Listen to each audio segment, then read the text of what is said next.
Hai Victoria Susilo, Felix Chandra dan semuanya. Hari ini tanggal 3 Mei 2023 IG Live. Hari ini aku akan bahas banyak hal tentang emiten yang baru aja rilis laporan keuangan, juga beberapa saham, beberapa emiten yang bagi dividen, terus sektor consumer good. Jadi mulai terjadi satu rotasi sektoral kecil ya. Jadi gantian sektor consumer good-nya yang jalan karena resultnya bagus. Dan gimana kabar saham-saham yang lainnya, saham-saham batubara yang masih ARB, misalnya United Tractor, dan juga strategi untuk saham-saham yang bakalan emiten-emiten yang bakalan bagi dividen gitu. Kita mesti keluar atau kita hold aja atau justru malah boleh beli. Halo Julie Way Kitchen, SWSI, Jo Hendy, Lugina Suryana Jaya. Gimana cuaca di situ? Gimana teman-teman? Semua sehat?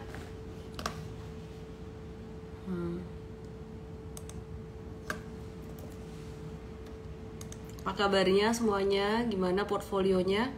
Hai Pak Budi. Pak Teddy-nya mana ya? Ada Sani Muslimah, Daniel Mulya, pengamat Maya.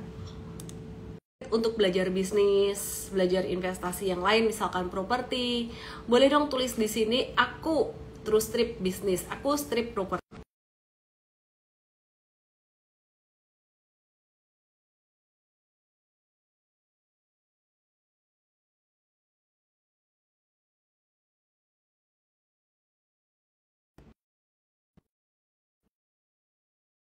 Ini kedip-kedip.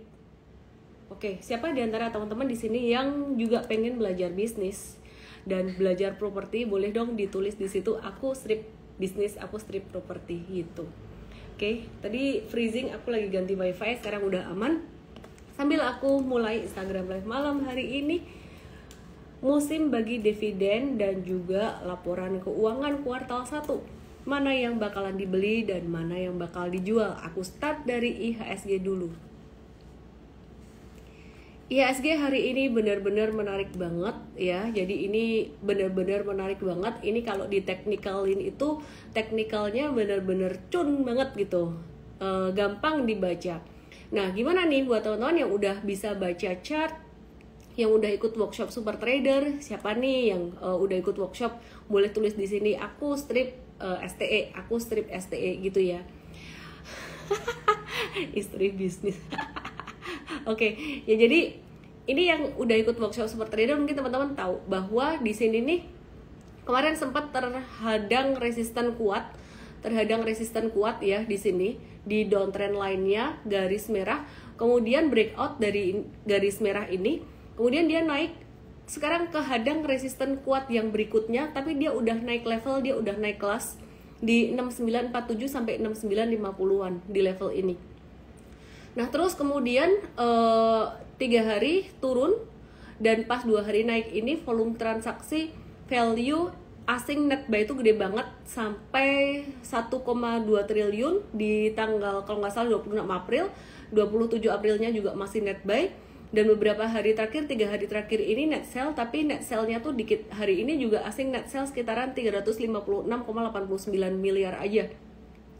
Dan kalau aku ngelihat ini sebenarnya normal correction banget, koreksi normal banget.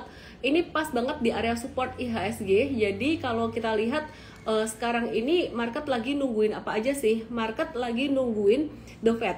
Tanggal 4 Mei waktu Indonesia, berarti besok ya, besok pagi ini hasilnya.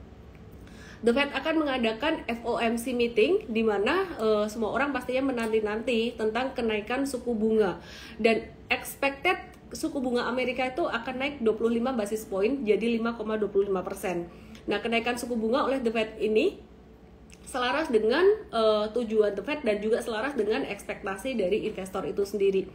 Nah, terus apa yang bikin market turun beberapa hari terakhir ini sebenarnya dari faktor global dan faktor eksternal, yaitu dari sektor perbankan Amerika Serikat gitu. Jadi saham-saham perbankan di Amerika tuh banyak yang turun. Ini kebalikan, sektor teknologinya Meta atau Facebook tuh justru malah naik gitu ya. Nah, jadi sektor perbankan di Amerika tuh turun karena banyak bank yang kolaps gitu.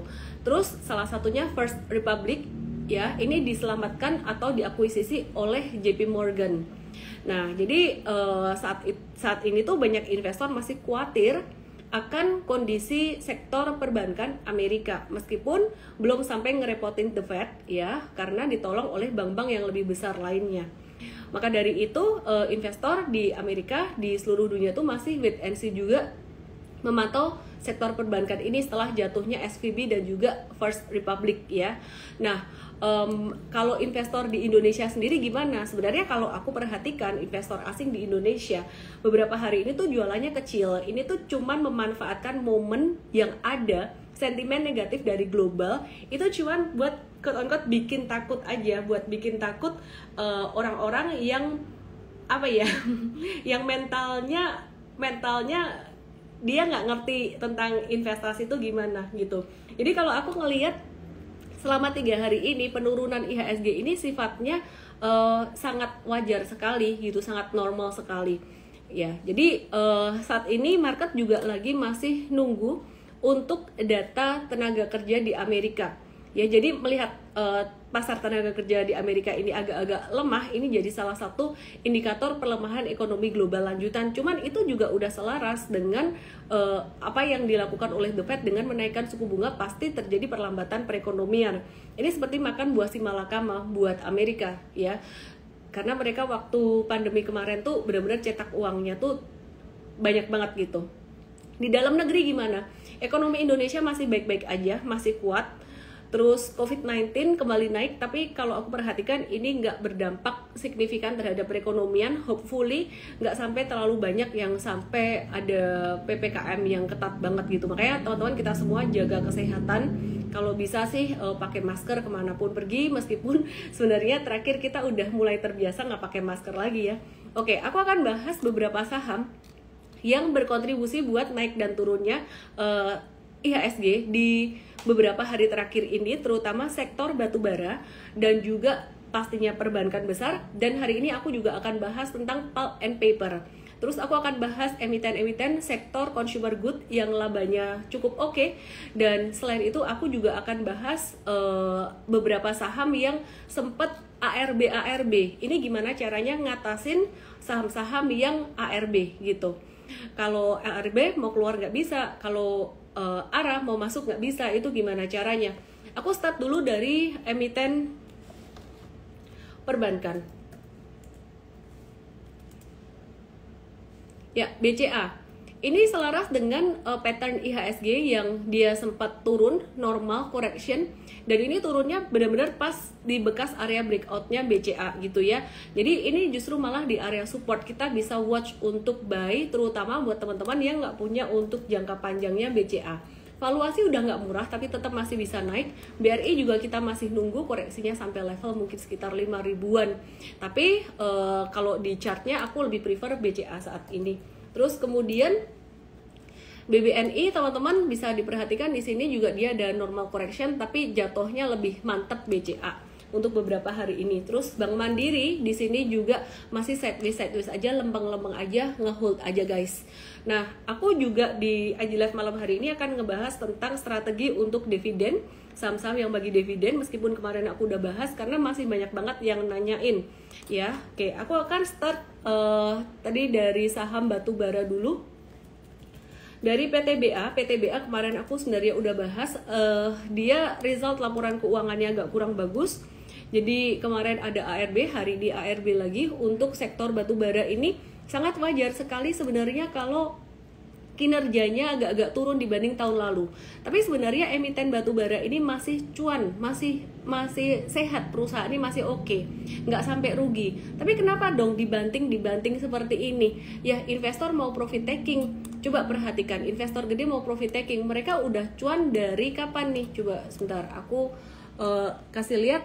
Dia naik beberapa bulan kemarin itu dari level terendah di Februari itu udah naik 27%, sampai sekarang pun kalau misalkan investor gede jualan tuh masih cuan 10%. Terus kalau aku perhatikan juga untuk long term investornya, itu dia dari level bottom di tahun 2020 kemarin. Untuk posisi saat ini tuh masih cuan 91%. Jadi mereka yang cuan dari tahun 2020 waktu itu sempat mencapai 142%, di PTBA sekarang pun masih cuan 91%. Berarti big investornya yang mereka nggak bisa keluar saat ini tuh dimanfaatkan oleh mereka untuk jualan, untuk keluar. Apakah ada waktunya mereka akan masuk lagi? Yes, mereka akan masuk lagi, nanti tunggu pergantian atau rotasi sektoral. Nah, mereka profit taking dulu di saham batubara, saham-saham batubara ini, dan mereka akan masuk kemana? Sekarang yang kelihatan akan rotasi itu dari sektor consumer good dan juga properti. Oke, sekarang aku akan bahas United Tractor-nya yang juga sama, ARB, beberapa kali, dan ini sentimennya juga sama. Batubara itu dianggap agak-agak slow down dibandingkan dengan tahun lalu. Karena apa? Karena memang tahun lalu seperti yang saya bilang sebelumnya, batubara ini agak-agak anomali karena perang Rusia Ukraina. Jadi naiknya tuh di luar kewajaran sebenarnya, chartnya benar-benar naiknya tuh very strong uptrend. Sekarang sebenarnya bukan jadi jelek, sekarang itu normalized. Nah, ini nggak heran juga kalau para investor yang punya modal bawah mereka profit taking dulu juga, apalagi United Tractor ini habis bagi dividen gede. Oke, terus aku nggak akan banyak bahas di batubara ya, ini cyclical banget sebenarnya. Kalau udah berani masuk ke sektor batubara, sektor komoditas, berarti harus udah berani menghadapi fluktuasi harganya yang memang ajrut-ajrutan. Dan untuk mendapatkan dividennya pun juga mesti harus berani untuk merasakan harga saham jatuh karena dividen trap itu sendiri. Nah, sekarang aku mau bahas Astra International. Kemarin sebenarnya aku udah bahas dan udah di up juga jadiin reels di Instagram aku ya, di TikTok kita juga.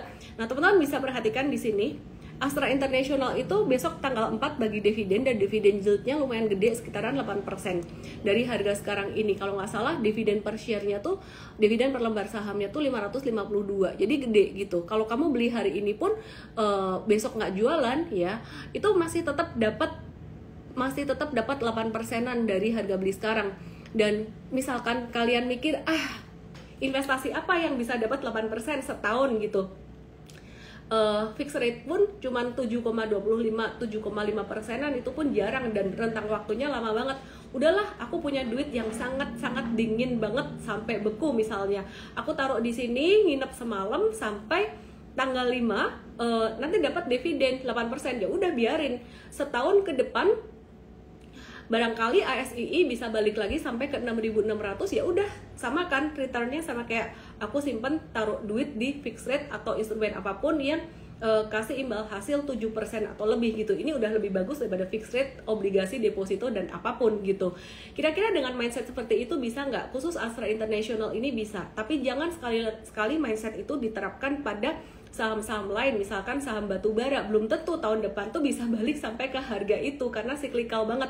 Batubara tuh kalau teman-teman perhatikan di tahun-tahun sebelumnya, misalnya ini aku kasih contoh ITMG yang dia juga kalau bagi dividen tuh gede banget, tapi sekalinya dia kalau sektor ini nggak gerak, ini dari tahun 2011 sampai sekarang tuh yang nyangkuters di 2011 di harga 56.000 sampai sekarang belum balik modal loh.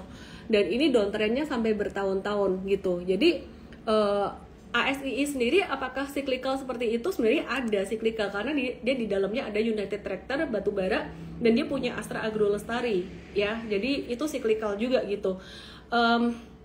Cuman masih lebih mendingan ya. Jadi masih lebih mendingan.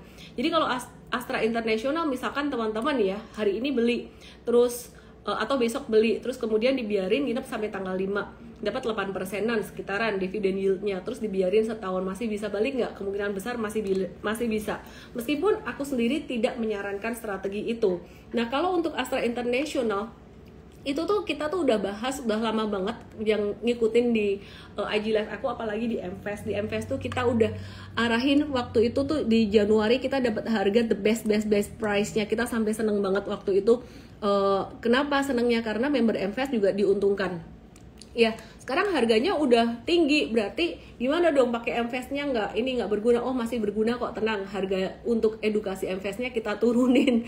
Jadi teman-teman juga masih bisa dapat manfaat untuk investasi jangka panjang tuh dari saham-saham yang fundamentalnya bagus dan valuasinya murah, tetap ada. Caranya gimana? Caranya langsung aja daftar ke mtrade.id /daftar MVest atau DM saya di Instagram, saya @ellenmay_official. MVest nama, email, dan WhatsApp Anda. MVest nama, email, dan WhatsApp Anda. Oke, terus kemudian Nih aku balik lagi ke Astra International ya. Jadi kalau kalian punya modal, perkiraan Astra International itu dia bakalan ARB beberapa kali. Kalau aku perhatikan ya, ini turun 7% tuh bisa sampai berapa? Nih, turun 7% pertama itu bisa sampai sekitar level 6150. Nah, terus 7% yang kedua dari 6150 itu bisa sampai level 5.800 ya. Jadi sampai level 5.800. 7% yang ketiga, aduh nggak usah dipikir. Jadi kesimpulannya Astra International bisa turun sampai di bawah level 6.000. Pertanyaan, siapa yang sebaiknya boleh nge-hold saham ini? Yang boleh nge-hold pastinya orang-orang yang punya modal di bawah 6.000. Karena yang punya modal di bawah 6.000 ini resikonya untuk capital loss itu kecil atau mengalami kerugian dari jatuhnya harga saham karena dividen trap itu kecil. Sedangkan kalau yang di atas ini, orang-orang yang beli di atas ini cuman dapat cuan dari dividen doang. Dan kerugiannya dari capital loss itu bakalan gede gitu. Jadi kalau saya pribadi, saya punya Astra International itu modal beberapa bulan kemarin dan saya lupa tepatnya di berapa karena saya beli beberapa kali. Sebenarnya kalau di rata-rata juga nggak murah-murah amat, seingat saya juga masih sekitaran 6.000-an di sini. Tapi mental saya untuk Astra International ini udah mantep banget, mantep tetep buat investment paling enggak setahun sampai 3 tahun ke depan kita pakainya valuasi. Saya pakainya valuasi untuk Astra International. Begitu valuasi mahal aku akan jual gitu. Nah, jadi aku sendiri tetap akan nge-hold Astra meskipun dia bagi dividen dan kena dividen trap, aku sudah siap ya. Nah, pertanyaannya adalah kalau baru beli di atas hari ini atau besok baru beli gitu. Gimana nih? Sebenarnya mau jual atau enggak? Nah, itu sebenarnya kan jawabannya ada di Anda sendiri gitu loh. Anda mau dapat keuntungan dari dividennya dan kemudian merelakan harga saham turun karena dividen trap itu pasti turun. Mau nggak gitu? Atau Anda dapat keuntungan dari capital gain-nya. Tadi di morning briefing M-Trade pagi hari ada yang bilang, aku udah cuan Astra 9-10%an nih, gimana? Ya silahkan, mau dijual juga nggak apa-apa, dapat cuan dari capital gain-nya, tapi Anda nggak dapat dividennya. Mau yang mana? Harus pilih salah satu. Kalau Anda tidak memilih sama sekali, artinya Anda nggak jualan. Berarti Anda pilih dapat dividennya dan rugi di capital gain-nya. Nah, tidak ada yang kita bisa dapatkan semuanya. Ini tuh udah kayak sepaket, sepasangan. Oke, kalau yang saham-saham yang lain aku saranin buat jual, buat yang punya di atas. Tapi kalau Astra, terserah kamu. Oke? Ini ada yang ngomong, Jiak Sabadik apa tuh? Jiat Sabik, modal bawah, dapat modal bawah terus kemudian dapat dividen. Nanti kalau pas dividen trap jatuh, kesempatan borong lagi, itu good idea. Kalau kamu baru punya Astra ini, baru punya porsinya dikit dan kamu pengen nambah lagi, that's my plan actually. Iya, kebetulan aku punya Astra International juga udah sempat nambah, tapi aku merasa belum banyak di portfolio aku pribadi karena untuk investment jangka panjangnya aku masih didominasi saham-saham big cap banking. Jadi kalau teman saya lihat portfolio saya tuh beberapa portfolio gitu ya, digabungin dilihat gitu, dibilang kayak portfolio lu tuh udah kayak portfolionya fund manager, asset management aja gitu cara ngaturnya. Ya mau gimana lagi, kita mesti paham cara berpikirnya investor gede itu gimana dan kita ngikutin arah uang gede itu kemana gitu. Oke?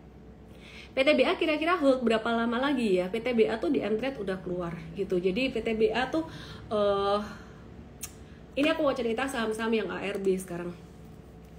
Oke, aku mau kasih contoh beberapa saham yang ARB yang jatuh cepat dan gak bisa keluar, baik dalam posisi untung maupun dalam posisi rugi. Oke, ini ESA. Aku mau cerita dulu tentang ESA.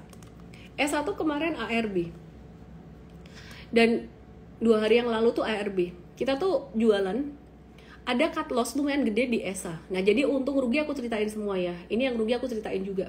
Jadi kita ada cut loss gitu. Terus member tuh nanya tadi pagi, member M-Trade nanya, kita nggak bisa jualan nih kemarin ARB gimana? Saran saya kalau ada saham yang ARB dan kamu nggak bisa jualan, tenang, sabar. Kuncinya bukan pas ARB-nya gimana, kuncinya money management di awal. Beli saham tuh berapa persennya diatur, 5%, 10%, kalau trading maksimal 10% dari total modal trading. Jadi just in case ada satu hal yang terjadi di luar ekspektasi kita, oh saham ini kelihatannya baik-baik aja, tapi tiba-tiba dia jatuh kayak gitu, kita nggak bisa keluar.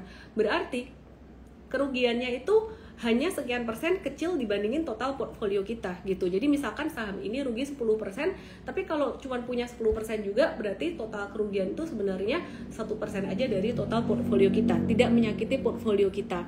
Kemudian tips yang kedua adalah sabar. Sabar, yang namanya ARB, kalau kamu bukan beli saham gorengan, perusahaan ini ada fundamentalnya, pasti dia akan mantul, pasti dia akan naik. Termasuk yang kalian nyangkuters di PTBA, UNTR, itu perusahaan ada fundamentalnya semua. Jadi kalau misalkan kalian nyangkut-nyangkut di situ, ARB nggak bisa keluar, tenang aja dulu, dia pasti akan naik. Dan kamu bisa kurangi posisi di situ. Yang paling cilaka adalah kalau kamu beli saham tuh modalnya langsung gede, tahu-tahu pakai nafsu beli UNTR, beli PTBA, beli ESA 50% dari total portfolio. Terus kemudian jatuh, terus ARB lu nggak bisa ngapa-ngapain, lu nggak bisa keluar gitu loh. Nah itu yang paling cilaka gitu. Kalau cuma punya 5%, 10% kena ARB nggak bisa keluar, tenang aja, sabar. Nah prinsip ini sama seperti ketika saya kasih saran kalau ada saham yang auto reject atas, ARA. Jadi kalau ada saham yang auto reject atas atau ARA, kamu mau beli saham itu nggak bisa, udah kelewat sehari atau 2 hari, 3 hari, biarin aja, jangan dikejar. Biarkan apa? Dia consolidating. Jadi baik saham ARB maupun saham ARA, dia akan konsolidasi. Yang paling penting, teman-teman tuh ngecek fundamental perusahaan dan nomor 2, likuiditasnya. Karena kalau kita cuma cek fundamental perusahaan, contohnya kayak TAPG, TBLA, itu perusahaan bagus-bagus loh, fundamentalnya bagus, tapi sahamnya ya anyway kurang liquid gitu. Jadi kita mesti agak hati-hati di situ. Semoga bisa dipahami. Yang ARA kita harus bersabar, yang ARB harus bersabar. Yang terpenting adalah setting money managementnya di awal. Maka dari itu di Mtrade tuh kita set money managementnya tuh kencang banget, apalagi di Mvest. Mvest itu akademi belajar investasi 2 bulan. Di awal tuh kita kencengin money managementnya dulu gitu. Oke, sorry ya aku belum sempat liatin kalian punya komen SMGR besok ex-date. Oke, kalau bagi dividennya, dividen yieldnya kecil, biasa turunnya juga nggak banyak. Terus aku mau bahas sektor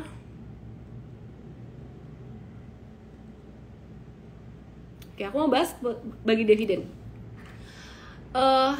Hari ini MTEL, hari ini atau kemarin ya, MTEL Kamdet dividen per share-nya 21,38, dividen yield-nya 3,16%. Dia harga sahamnya kalau jatuh juga nggak akan terlalu dalam karena dividen yield-nya 3,16% aja. Kemudian tanggal 4 Mei itu ada banyak banget yang bagi dividen. Itu ada MCOL, itu dividen yield 9,8%, Astra International 8,3%, Indica Energy 8,7%. Hati-hati, ini pasti jatuh tanggal 5-nya, jatuh parah. TGKA 4,5%, TB 10,4%, jangan dikejar, biarin aja. MLPT 7,5%, BIAN itu cuma 1,68%, Akra 3,1%, dan SMSM 1,47%. Untuk BIAN itu di tanggal 8 Mei, Akra 9 Mei, SMSM di 10 Mei gitu. Oke, aku akan bahas sekarang untuk sektor consumer good. Hari ini consumer good itu menunjukkan tanda-tanda reversal. Yang pertama, aku akan bahas ICBP. ICBP hari ini secara teknikal itu breakout cakep banget, tapi breakout ini bukan untuk dikejar sebenarnya. Mtrade udah ada di jangka menengah dan juga jangka panjangnya. Untuk jangka pendeknya kita coba cek.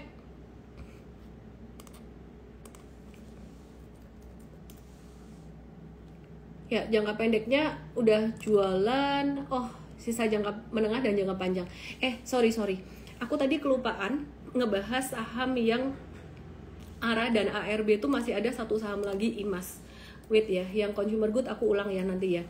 Ya, ini ada saham yang ARA dan ARB. Ini contohnya yang tadi tuh ESA yang kita cut loss, ini ada IMAS. Nah, IMAS nih dari kemarin aku udah bahas bahwa ini saham tuh naiknya udah nggak rasional. Tapi Mtrade dapat multi bagger dari saham ini hampir 100%, sebenarnya udah 100% lebih sih. Tapi kita jualannya tadi pas candlenya mulai merah, jadi siang hari kalau kalian perhatikan aku sempat post di story aku, udah mulai merah candlenya, terus kita jual. Habis itu sorenya naik lagi. Perhatikan teman-teman, IMAS ini jarang banget dia merah. ya, jadi hijau terus. Kalau dia udah mulai merah dan keluar ekor panjang, di sini udah mulai tanda-tanda profit taking, udah mulai tanda-tanda distribusi. Pokoknya kamu jangan masuk aja di sini. Ini udah siap-siap jualan. Nah, tadi tuh posisi emas ini sempat merah banget ARB. Ya, jadi ketika kita kasih tahu, M-Trade kasih tahu untuk jualan di angka 2250, itu posisi cuan kalau ngikutin rekomendasi beli kita tuh sekitaran 92%-an sampai 96%-an gitu. Nah, pasti nggak bisa keluar pas kita ngomong jual gitu. Itu pas angkanya di 2250 nggak bisa keluar. Cuman kita kasih tahu sabar, pokoknya pasang jual aja. Nanti kalau pas lagi ada tarikan kemakan ya kejual ya bersyukurlah gitu. Dan ternyata bener ketarik gitu. Jadi member M-Trade malah mereka jualannya lebih bagus daripada harga 2250. Nggak mesti, kadang jualannya bisa di bawah harga rekomendasi jual kita, kadang jualannya bisa di atas. Nah, ini kebetulan yang lebih bagus daripada rekomendasi kita. Jadi ini pas ditarik ke atas, ini member bisa jualan tadi. Dan kita kayak gini semuanya full technical, kita nggak pakai insider infoan. Kenapa? Bukan karena saya terlalu idealis atau munafik atau gimana, enggak, tapi karena insider info tuh kadang menipu. Saya kan retail gitu, kalau misalkan mau nipu retail berarti nipu saya juga, nipu portfolio saya juga gitu kan. Jadi kita sama sekali nggak ada insider info, semuanya chart aja. Jadi begitu chartnya merah kita jualan tadi. Intinya adalah kalau ketemu saham yang ARA, jangan buru-buru beli, yang ARB jangan buru-buru jual. Oke, aku masuk ke saham consumer good yang tadi aku mau bahas, nggak jadi bahas. Yang pertama aku start dari ICBP dulu. ICBP ini dia pendapatannya dia cuma naik 11,37%, tapi laba bersihnya dia itu naik sekitaran 103% tahunan. Kenapa? Kenaikan penjualannya didorong oleh penjualan bersih pada pihak ketiga tuh naik 11% dan penjualan ke pihak berelasinya tuh 11,1%. Sedangkan untuk kenaikan laba bersihnya ini outstanding dibandingkan dengan pendapatannya itu didapat sebenarnya dari naiknya pendapatan keuangan gitu, dari finance income-nya gitu. Dapatnya dari mana? Dari laba bersih atas selisih nilai tukar mata uang asing dari aktivitas pendanaan dan juga penghasilan bunganya. Jadi tidak sepenuhnya dari operasional gitu. Oke, sekarang ini valuasinya ICBP ini itu udah premium ya. Jadi current PE-nya tuh di angka 26,4 dengan 5 years average-nya itu di angka 20,9 kali. Jadi sebenarnya kalau kita bicara valuasi ICBP ini udah bukan untuk value investing lagi. Cuman kita ngelihatnya based on technical, ini pattern-nya bagus, dia breakout dari resistance di 10.525 ini breakout-nya bagus. Bakalan ada turun sideways konsolidasi tapi normal dan arahnya masih akan ke atas. Sekarang dari saham consumer good aku akan ke Indofood. Indofood ini secara laporan keuangannya dia tuh laporan keuangan di kuartal 1 2023 laba bersihnya berapa? Sekitaran 63,27% untuk kenaikan laba bersihnya. Sedangkan untuk pendapatannya itu naik cuman 11,28% aja. Nah sama nih, dia keuntungannya didapat dari penghasilan keuangan, dari selisih nilai tukar mata uang asing dari aktivitas pendanaannya dia. Bedanya, valuasi Indofood ini lebih murah daripada valuasi ICBP. Valuasi Indofood ini sekitaran diskonnya 11% dari average PE-nya dalam 5 tahun. Jadi average PE 5 tahun tuh 10,1 kali, current PE-nya tuh 9 kali. By the way, thanks untuk tim M-Trade yang udah menyediakan semua data ini. Jadi kredit aku kasih ke all tim M-Trade ya. Jadi aku sih cuma di provide data aja sama tim M-Trade gitu. Jadi bukan aku yang jago dengan semuanya ini, tapi semua tuh udah kerja tim di kita. Oke, aku mau share tentang Indofood. Indofood tadi pagi tuh melonjak tinggi, tapi kemudian untuk jangka pendeknya kita scalping di Indofood tanpa maksud scalping sih sebenarnya, karena dia turun sampai sempat merah juga tadi, dan kita jualan jangka pendeknya cuan 2,4 sampai 3,6%. Jadi pertanyaannya, kalau long term investment masih pilih Indofood atau ICBP? Karena valuasi ICBP mahal nih. Sama, dua-duanya masih oke. Kenapa ICBP masih boleh masuk kalau untuk long term investment? perusahaan yang valuasinya mahal belum tentu dia nggak bisa naik lagi. Contohnya kayak perusahaan-perusahaan perbankan valuasinya udah mahal tapi kita masih bisa naik gitu. Jadi masih bisa lihat dia akan ada potensi naik. Oke, sekarang dari emiten sektor consumer good yang berikutnya aku mau bahas Mayora. Mayora Indah ini udah sempat kita bahas beberapa waktu kemarin, dan di morning briefing kita juga udah ada bahas masukin ke watchlist. Tadi pagi kalau nggak salah kita bahas masukin watchlist, atau kemarin aku lupa.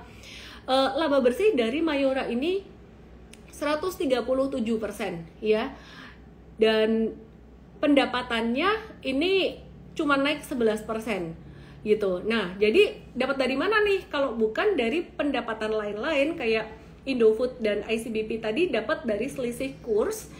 Mayora ini dia dapatnya dari efisiensi beban penjualannya tuh turun gitu.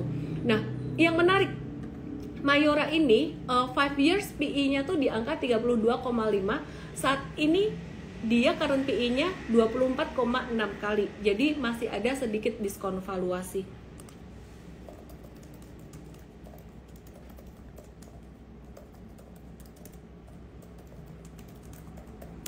Oke.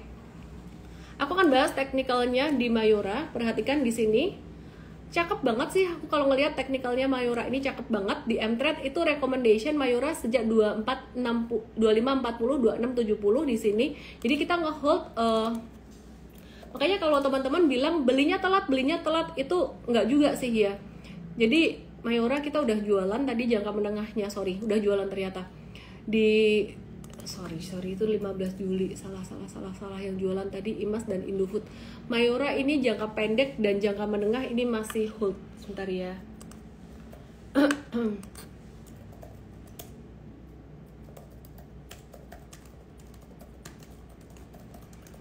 Oke, aku akan kasih lihat teknikalnya Mayora. Ini cakep banget ya.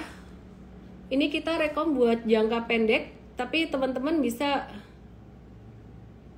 bentar ya.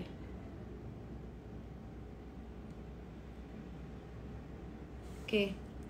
Perhatikan ini. Ini jangka pendeknya kita baru aja beli tadi, terus kita akan add buat jangka menengahnya. Nah, ini perhatikan di sini. Dia tuh ngikutin banget garis tren naiknya. Jadi moving average sejak dia golden cross, moving average-nya di sini nih, ini dia ngikutin terus naik kayak gini ya. Jadi ini termasuk yang cukup bagus, tapi jangka pendeknya tuh sering sideways. Jadi sebenarnya Mayora ini bagus untuk jangka menengahnya. Wait ya.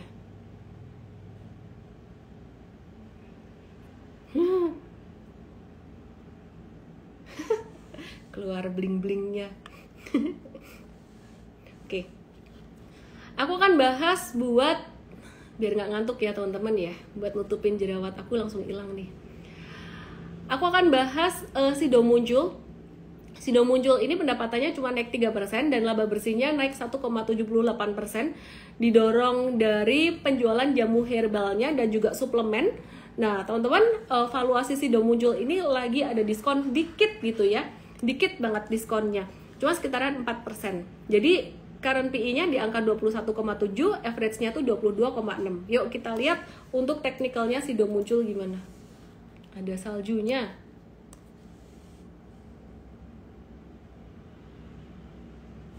Oke. Gimana cara matiin filter ini? Ya ampun. Oke. Ya, Sido Muncul. Ini bagus banget buat mid long term, dan kita akan update lebih detail di MFest ya untuk Sido Muncul ini.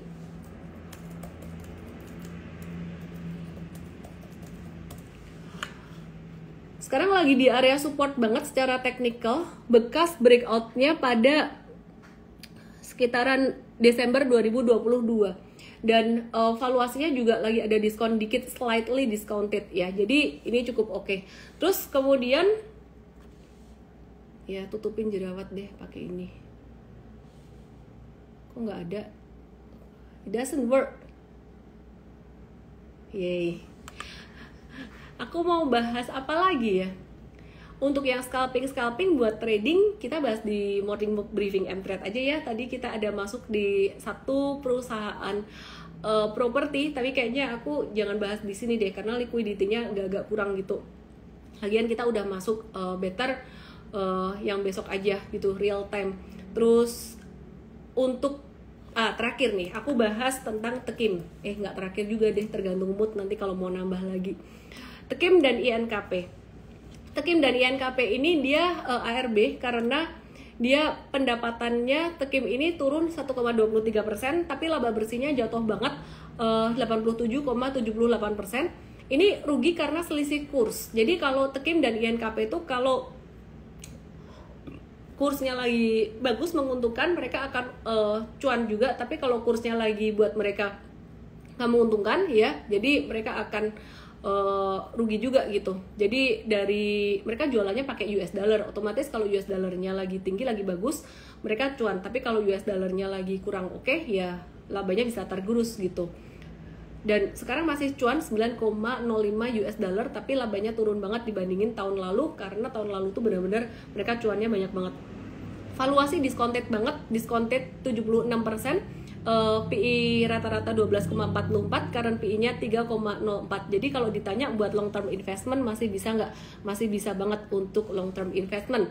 Kemudian INKP ini juga laba bersihnya turun 24,49%. Technical aku nggak usah bahas karena technicalnya udah pasti di bawah, lagi downtrend, dan valuasinya dia juga sangat terdiskon sekali, 64%. Ini current PI-nya di angka 3,05, sedangkan average PI-nya di 8,38. Kita akan bahas di MFast. Besok kita akan bahas INKP dan juga TKIM.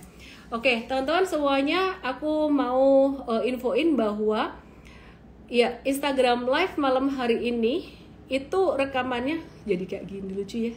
Instagram Live malam hari ini tuh recordingnya akan ditaruh di YouTube ya, YouTube Ellen May. Namanya sekarang jadi YouTube Ellen May. Tapi kalau mau tahu URL-nya apa, kita bikinin shortennya mtrade.id/YouTube, mtrade.id/YouTube. Dan jangan lupa member mtrade hari Sabtu nanti ada gathering untuk member jam 10 pagi.